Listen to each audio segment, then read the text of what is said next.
हमारा देश जो उत्तर में हिमालय और दक्षिण में समुद्र और इस भारत देश में रहने वाले हम सभी भारतीय यहाँ रहते हैं।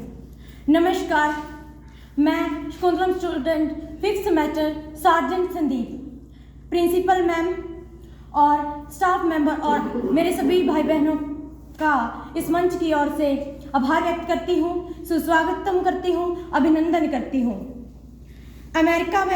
अमेरिका में भी महान कहे जाने वाले स्वामी विवेकानंद जी पर मैं अपने विचार व्यक्त करना चाहती हूँ। स्वामी विवेकानंद जी का जन्म 12 जनवरी 1863 को कोलकाता में हुआ। उनके बचपन का नाम नरेंद्रनाथ दत्त था। वह रामकृष्ण परमहंस जी के शिष्य थे और उनसे आध्यात्मिक ज्ञान प्राप्त किया। इन्होंने रामकृष्ण मिशन की स्थापना भी की। स्वामी विवेकानंद जी ने 11 सितंबर 1893 को विश्व धर्म सम्मेलन शिकागो में भाग लिया। उनके भाषण पर आर्ट इंस्टीट्यूट ऑफ शिकागो पूरे 2 मिनट तक तालियों से गूंजता रहा। भारत के इतिहास में यह दिन गर्व और सम्मान की घटना के तौर पर दर्ज है। मेरे प्रिय अमेरिकावासी बहनों और भाइयों, इन 5 शब्दों पर 2 मिनट के लिए वहां तालियां गूंजती रही। आपने जिस स्नेह के साथ मेरा स्वागत किया है उससे मेरा हृदय अपार हर्ष से भर गया है। मैं दुनिया की सबसे पुरानी संत परंपरा और सभी धर्मों की जननी की तरफ से धन्यवाद देता हूँ। सभी जातियों और संप्रदायों के लाखों करोड़ों हिंदुओं की तरफ से आपका आभार व्यक्त करता हूँ। मैं इस मंच पर बोलने वाले कुछ वक्ताओं का भी धन्यवाद करना चाहता हूँ जिन्होंने यह जाहिर किया है कि दुनिया में सहिष्णुता का विचार पूर्व के देशों से फैला है। मुझे गर्व है कि मैं उस धर्म से हूँ जिसने दुनिया को सहिष्णुता और सार्वभौमिक स्वीकृति का पाठ पढ़ाया है। हम सिर्फ सार्वभौमिक सहिष्णुता पर यह विश्वास नहीं करते बल्कि हम सभी धर्मों को सच के रूप में स्वीकार करते हैं। मुझे गर्व है कि मैं उस देश से हूँ जिसने सभी धर्मों और सभी देशों के स्थाए गए लोगों को अपने यहाँ शरण दी। मुझे गर्व है कि हमने अपने दिल में इसराइल की वो पवित्र यादें संजो रखी हैं जिनमें उनके धर्मस्थलों को रोमन हमलावरों ने तहस नहस कर दिया था और फिर उन्होंने दक्षिण भारत में शरण ली। मुझे गर्व है कि मैं एक ऐसे धर्म से हूँ जिसने पारसी धर्म के लोगों को शरण दी और लगातार अब भी उनकी मदद कर रहा है। मैं इस मौके पर वह श्लोक सुनाना चाहता हूँ जो मैंने बचपन से याद किया और जिसे रोज करोड़ों लोग दोहराते हैं।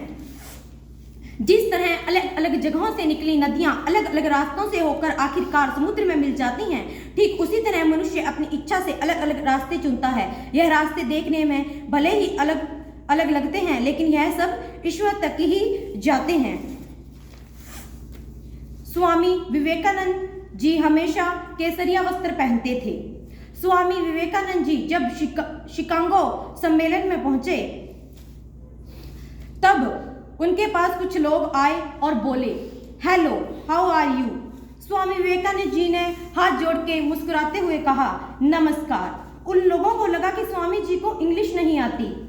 उनमें से एक व्यक्ति को थोड़ी हिंदी आती थी तो उसने हिंदी में पूछा, आप कैसे हैं? इस बार स्वामी जी ने जवाब दिया, I am fine, thank you. यह सुनकर वह लोग हैरान रह गए। उन्होंने स्वामी जी से पूछा, जब हमने अंग्रेजी में पूछा तो आपने हिंदी में जवाब दिया और जब हमने हिंदी में पूछा तो आपने अंग्रेजी में जवाब दिया, इसका कारण क्या है? स्वामी विवेकानंद जी, आप प्लीज स्पष्ट कीजिए।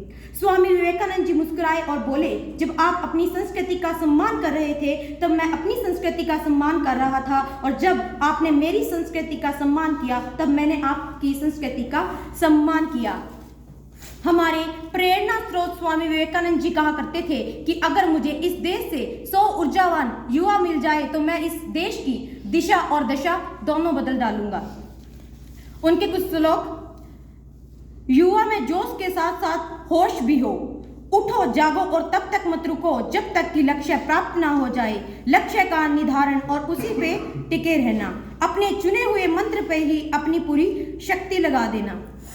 अंत में, हो गई है पीर पर्वत सी पिघलनी चाहिए, हो गई है पीर पर्वत सी पिघलनी चाहिए, इस हिमालय से कोई गंगा निकलनी चाहिए। सिर्फ हंगामा खड़ा करना मेरा मकसद नहीं, मेरी कोशिश है कि ये तस्वीर बदलनी चाहिए। मेरे सीने में ना सही तेरे सीने में ही सही, मेरे सीने में ना सही तेरे सीने में ही सही, हो कहीं भी ये आग, पर ये आग जलनी चाहिए, पर ये आग जलनी चाहिए, पर ये आग जलनी चाहिए।